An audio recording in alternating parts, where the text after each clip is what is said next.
अस्सलाम वालेकुम वरहमतुल्लाहि वबरकातुहू। प्यारे बच्चों, class 7th subject social science history portion तुल आज चैप्टर नंबर 4।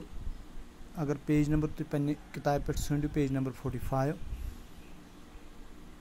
सैनिस चैप्टरस नाव द मुगल एम्पायर। मोगलिया सुल्तानत तहज हुकूमत तमुक एम्पायर यानी तहज सुल्तानत तहज बादशाहत। Ruling as a territory as the Indian subcontinent with such a diversity of people and cultures was an extremely difficult task for any ruler to accomplish in the Middle Ages. Ruling as a large territory manan mulkas yusay yuta bod mulk raqba hisab area hisab as the Indian subcontinent yusay barsagir ch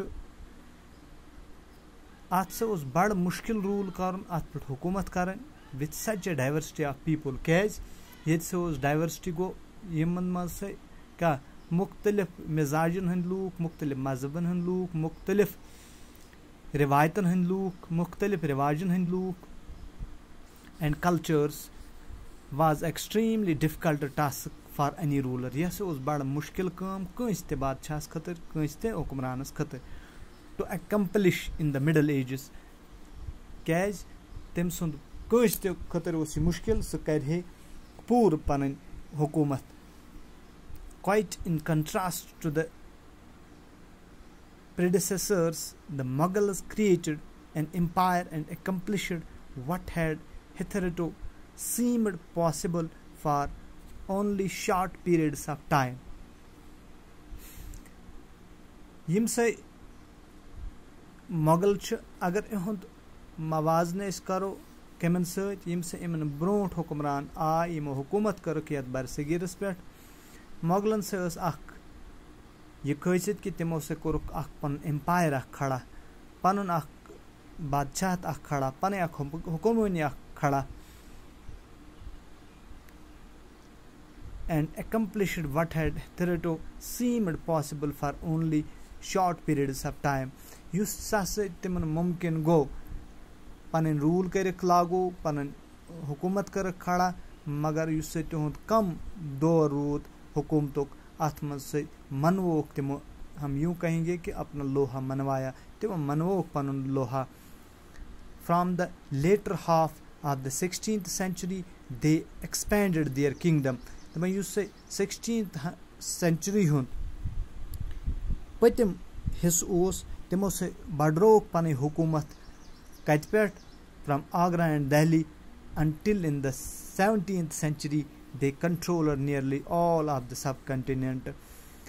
Delhi Agra पे से द्राय neighbour तो 17th century मज तोतान से कमो Cersei बरसगीरस पे कब्ज कोर्मुत।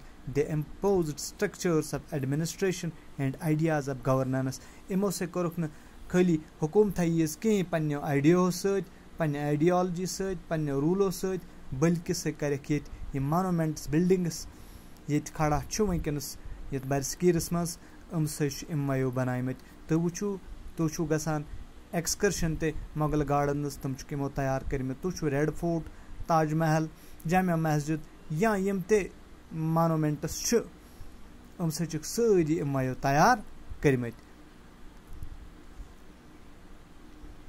Leaving a political legacy that succeeding rulers of the subcontinent could not ignore। इमो से त्रोक पन छाप ये मुल्कस मज ये बरसगीरस मज इहद पत इन वल बादशाहो तमो कोरुक न इग्नोर कहें यानी तम हेक तथ मुशरवती कहें तमो हेकुक न हकीकत छुपैती कहें वन तहज हकीकत इहुंद यह दबदब यमो कयम कोर्मुत वन तथ ओवरकम गसान कहें। Today, the Prime Minister of India addresses the nation on Independence Day from the ramparts of Red Fort in Delhi। आज तो वुचान Prime Minister Ivan till date तो वन ते रोज इवन रोजन करान क्या योम आज़ादी हंद दोह करान खिताब कौमस रेड फोर्ट गसित तो सह रेड फोर्ट तमो मुगल बादशाह बनोमुत the residence of Mughal empires. सह ओस मोगल बादशाहन हज रेजिडेंस यानी रोजन जाय। शुक्रिया।